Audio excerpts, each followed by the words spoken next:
Good afternoon and welcome to Lariat TV News Today. I'm Nate Smith. And I'm Kennedy Dendy. Thanks for joining us today. A shooting at a Halloween party at the Grove Apartments has left the father of a 6-month-old baby dead. 22-year-old Darius Holder was a guest at the Halloween party in Building 5 when a verbal disturbance escalated to someone firing gunshots. Holder was then driven to a local hospital and pronounced dead. Since the shooting, the apartment complex says it has increased security patrols. So far, there have been no arrests, but the Waco Police Department says the investigation is ongoing. My sister was out here taking out her dogs, and her and her friend, they actually heard people saying, just shoot him, dude. Just go up there and, just shoot him. I don't know. It's just a scary situation. It was like over 100 people, so, somebody else definitely could have got shot, could have went through somebody else. It was a scary situation. Baylor police arrested a custodial worker who threatened a fellow employee at the Mayborn Museum complex on University Parks Drive Tuesday night. Heath Duval Parrish was arrested around 9:15 p.m. at the museum after he had a disagreement with another employee and pulled a knife on them. Aramark provides food services, facilities, and uniform services to the university. No injuries were reported, and the museum was closed at the time, so no students or guests were in danger. Parrish was taken to the McLennan County Jail and released on a $5,000 bond Thursday morning. Baylor's Board of Regents has given the go-ahead for initial funding for 2 new buildings on campus, the Mark and Paula Hurd Welcome Center and a basketball arena. $5 million of the Welcome Center's anticipated $60 million budget was approved for the design and planning for the project, including architecture and infrastructure work. Construction on the new Welcome Center could begin as early as next summer.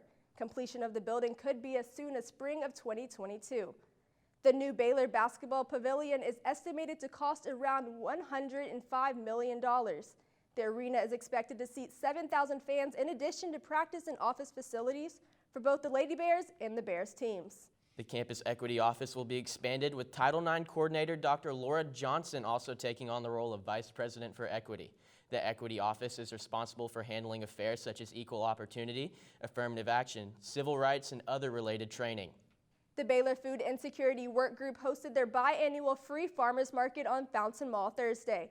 Fresh fruits and vegetables were distributed to all students and campus community members. The Baylor Collaborative on Hunger and Poverty, a group that convenes, trains, informs, and supports communities, put on the event, which was intended to raise awareness about hunger, nutrition, and wellness among other related issues. At the market, Baylor students were encouraged to bring their own bags so they could fill up with as many fresh fruits and vegetables as their hearts desired. Baylor libraries are home to the rare heritage edition of the St. John's Bible. Filled with calligraphy and illustrations, the collection has 7 volumes relating to 7 different themes. LTVN's Sarah Gill went to the Mayborn Museum on Thursday to see 3 of the volumes and hear why Baylor libraries were so determined to acquire it. 2 years ago, almost to the day, a good friend of mine and a fellow Waco Calligraphy Guild member told me about the St. John's Bible and said, Baylor seems like the place for this. Finally, the timing seemed right. It really kind of struck that as part of this illumination campaign, this idea of giving light, centering on our unique Christian identity, we thought a really nice acquisition for the libraries would be something in that sacred space. Eric Ames said that housing this special 7-volume collection on Baylor's campus is rare. There's only 299 copies of the Heritage Edition that have ever been produced, and they're all based on the original St. John's Bible that's the one of a kind in the world. Aside from being an extremely rare collection, the physical size of each book is also an impressive factor. Prior to about 500 years ago, any book like this would have been hand-scribed by someone working on vellum sheets, which are very large. They come from the skins of cows. So this version is sort of to pay homage to that. They're a very large presentation size. They're 2 feet by 3 feet when they're closed, so they're 4 feet by 3 feet when they're open. When the new millennium in year 2000 was approaching, the monks of St. Abbey decided to take on the project. Likely the first commissioned work of the entire Christian scriptures in the last 500 years since the dawn of the printing press. A monumental piece of work commissioned by the monks that Baylor libraries are proud of. And they really wanted a Bible that reflects modern times, modern thinking, and is something that 1,000 years from now people can look back and say, okay, these illuminations reflect the time that it was made. If you want to see the Heritage Edition of the St. John's Bible for yourself, check out the Baylor Central Library's website. For Lariat TV News, I'm Sarah Gill. Up next, we will share with you about how the Baylor School of Education prepares students for life after college. We also have a story about the research one Baylor professor conducted about the connections between beauty pageants and religion. All this and more after the break. Stay tuned. The best and brightest are drawn to Baylor, where those from many backgrounds with many talents shine together before casting their light outward to illuminate the world. Through transformational learning opportunities that are grounded in Christian faith and service, and research that impacts lives and communities. Baylor University, a place where lights shine bright. Friday afternoon, Baylor University will join colleges and universities around the nation in celebrating first-generation college students, faculty, and staff as a part of a nationwide event. To cap off the celebration, first-generation students and their families will be recognized at the Baylor Grambling women's basketball game at the Farrell Center at 6 p.m. this evening. For Baylor School of Education student teachers, a typical day learning in the classroom isn't so typical. These students can be found in classrooms all over the community student teaching. LTVN's Grace Smith followed a senior student teacher to the classroom and experienced a day in the life of a Baylor education major. She's just the best. So whoever gets her next year is gonna luck out. Amazing. This is Jay Moore, a senior intern who is well along her path to teaching. Baylor School of Education is nationally known for its innovative partnership with local schools, providing students with real experience teaching in the classroom. Starting off with one-on-one interactions, freshmen and sophomore students are given a local school to go to once or twice a week. As junior students are given the title of a teaching assistant. They are at local schools 4 to 5 times a week in the mornings. This all leads up to becoming an intern, where students spend their senior year all day at the local schools. Interns get the unique experience to teach the class all day for 9 weeks. Jay Moore is putting her teaching skills into practice at Hillcrest Professional Development School, and she explains why this interactive program is so beneficial. Getting to learn things that you wouldn't get to just in a normal classroom setting, and then also really just getting to experience the things that in classroom maybe like someone gets sick or someone some like behavior issue that you wouldn't even think of. You read all about it, but it's really different in person. And just getting to see really what a classroom looks like before I take it over myself is really cool. Jay teaches alongside Tamara Hawley, who has been working with the Baylor Partnership for over 7 years. Since we have implemented the co-teach model, the benefit for the students is just amazing because they have, when we implement a parallel teach, Jay and I can do the same lesson, but we can impact the children in such a more of a wide range because we may have, instead of 22, we can bring it down to 10, and we can be more one-on-one with them and really pick up on their strengths and needs. For Lariat TV News, I'm Grace Smith. On Baylor's campus, there are countless professors who impact lives that extend beyond Waco. Many are following a passion that reaches local and global levels. LTVN's Brinshavia Jordan sat down with a finance professor who received a national honor and is committed to making a difference among his students. I view financial planning as a calling, not just a job and not just a career, but a calling, which is a higher standard. As the 2019 recipient of the Kemp Fain Jr. Award, the most prestigious honor by the Financial Planning Association, former president and current professor uses his passion of sharing wisdom with his students. So there's a couple of things I tell. One is make sure you're more valuable 3 years after you graduate than when you graduate. You add to your human capital. Advising students to add to their financial capital as well, investing in a 401k or a Roth IRA account. And you've probably heard the phrase before, pay yourself first. It really works. It really works. If you pay yourself first, you have a system set up, and you're saying, I'm taking home so much money. A certain percentage of that I'm going to put into my investments, my savings. As a visionary leader with many awards to show for it, he hopes to leave a legacy that will outlive him. That's a good feeling, is to think you've left something behind that's going to be there for years to come. For Lariat TV News, I'm Brinshavia Jordan. Veterans Day is coming up this Monday, and Baylor wants to recognize those who served our country. At the peak of Pat Neff Hall, University Caroliner Lynette Gary will ring a special recital at 11 a.m. A song for each of the armed forces will be played, along with a hymn for peace. The first gent is also looking forward to his presentation called 10 Things I've Learned from My World War II Veterans, a compilation of practical wisdom from our greatest generation. He will be presenting at the Vanguard Preparatory School in Waco at 6:30 p.m.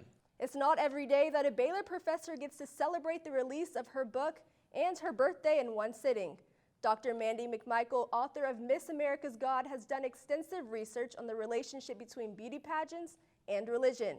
LTVN's Sarah Gill went to the book launch event and tells us how the Baylor community got involved in the process. Baylor University is full of collaboration.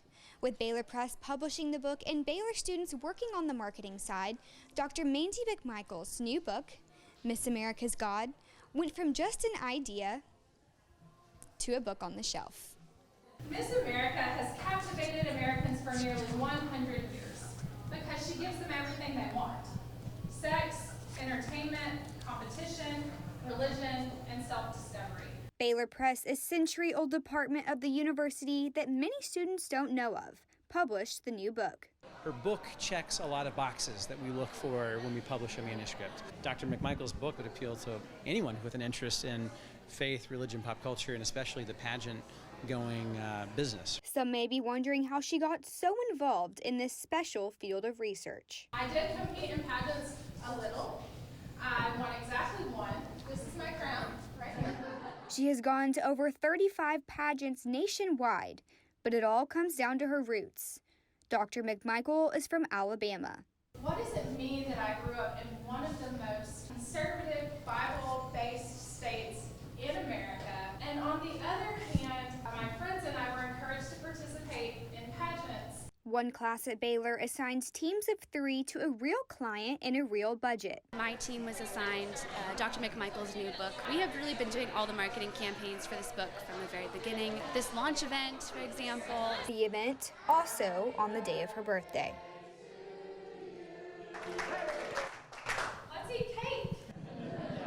For Lariat TV News, I'm Sarah Gill. The men of Baylor's Phi Beta Sigma fraternity hosted a Pi Sigma event, all for a good cause. Students who participated in the unique fundraiser only had to pay $2 to pie one of the members of the fraternity. This all went down during a span of about 3 hours on Fountain Mall. The money raised went to the nonprofit March of Dimes, which is a charity that supports infants who are born prematurely. The funds raised by the students will help advocate for laws that aim to support families in the NICU units at hospitals. Up next, we'll take a look at the Bears, who are still undefeated and ranked first in the Big 12. The team heads to Fort Worth to take on TCU this Saturday. Drake will have your sports updates coming right after this short break. Stick around. At Baylor, our lights shine while we push our limits and guide the way. At Baylor, our lights shine as we're making connections and making an impression. As leaders. And as part of something bigger. Baylor's light shines around the world, but it starts in each of us. Baylor, where lights shine bright.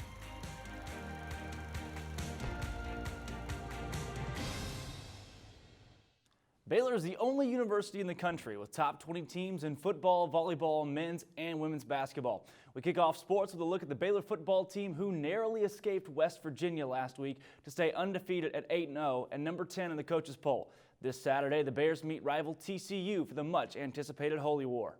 Undefeated and 11th-ranked Baylor football plans to get back to the basics after a near upset against West Virginia. The only thing I was disappointed with was that our players, some of our players are starting to hear too much. They're starting to think we have to win a certain way. Like, you don't have to win a certain way. Like, who are we to say we have to win a certain way? Like, we were picked 6th in the conference. Like, how about we just try to win each game and not listen to everybody saying, hey, you should win this way, you should win that way. Like, just try to win the game. The struggle on Halloween night could be attributed to players having success on a major scale for the first time. We haven't really been 8-0. We've been 0-8. We know how to do that, but we haven't been 8-0. So how do you handle that? And it's Thursday night for me was frustrating, but I think I was proud of our players because they showed grit. This week, the 8-0 Bears gear up to take on 4-4 TCU in the Holy War. They have the ability to run the football. They're not just a passing team. They have the ability to run the football, run the quarterback, and throw the football as well. So they're coming around and clicking at the right time. We hope that Baylor people come up and support us in Fort Worth. While the Horned Frogs present many challenges, this is no new test for the Bears. Thankfully, we're playing, TCU, because that's a team that, like, our our players know, just like West Virginia, we haven't beaten them in several years, right? And so they know what it'll take to go up there and win on the road there. And this week's game plan is easy. My message this week is pretty simple to our guys. Don't turn the football over. Don't have 9 penalties like we did on Thursday night. And let's go play good football and see what happens. For Lariat TV News, I'm Drake Toll. On the basketball court, the Lady Bears host Grambling Friday night after an electric performance in their first game of the year, trouncing New Hampshire 97-29 and breaking multiple records after going into halftime with a 51-3 lead. Baylor was led by big performances from Nalissa Smith and Erin DeGreat offensively, as well as Queen Egbo and Dee Dee Richards on the defensive end, helping hold the Lady Wildcats scoreless in the first quarter. Here are Coach Mulkey's thoughts on the Lady Bears' blowout victory. What I try to emphasize is don't look at the scoreboard. Don't look at the scoreboard. And when you're out there, in the number of minutes that you play, when that game is over, were you valuable or were you a liability? On the men's side, the season opener was a slam dunk for the Bears, who defeated Central Arkansas 106-61. Baylor shot 18 for 33 from behind the arc as Jared Butler led the way, scoring 30 points on 8 threes. Scott Drew's team is back in action tonight on ESPN against highly touted Washington in the Armed Forces Classic in Anchorage, Alaska. Washington is one of the most talented teams in the country, and you can look at the NBA draft boards, and they got a couple of their guys on there for a reason. They're really good players. So it's a great opportunity. It's a bucket list for me to be able to go up there and give back to the soldiers for what they sacrifice and do for us. And our players are so good with doing those kind of things too, and really enjoy it. So it's going to be really a neat experience. I know our guys will love the uniforms. I had a chance to see them, and they'll be fired up for that. The third-ranked Bear volleyball team is coming off of an emphatic sweep over Iowa State on Sunday in the Farrell Center. Coach Ryan McGuire's squad is now looking toward their upcoming match with Texas Tech in Lubbock this Saturday. Here are Coach's thoughts on Sunday's win and how well the team is clicking right now. Teams are going to focus in on Yossi, and we were able to get a lot of kills from other places, but specifically Marika early on, and then we could go back to Yossi later, and so have her hitting back up over 400. She played like a All-American National Player of the Year, and you got to give Locken credit for just some good decisions. The Baylor men's tennis team is closing out their fall season this weekend at the ITA National Fall Championships in Santa Monica, California. The Bears started off the weekend strong with Sven Law, Adrian Boiton, and Matthias Soto all winning their singles matches on opening day. And the pairings of Soto and Ryan Dickerson, as well as Law and Konstantin Franson, taking their doubles matches. Although the Bears didn't stay unbeaten on day 2, they fared well with Law and Boiton winning singles matches and the duo of Soto and Dickerson winning another doubles match. The Bears will finish the ITA Fall Championships as well as their fall season this weekend. As the football team is gearing up for their matchup with TCU, the equestrian team is celebrating theirs. Baylor moved to 8th in the nation after they absolutely dominated the 4th-ranked Horned Frogs last Friday. The competition finished with the Bears sweeping reigning 5-0 and taking the rivalry win by an overall of 14-6.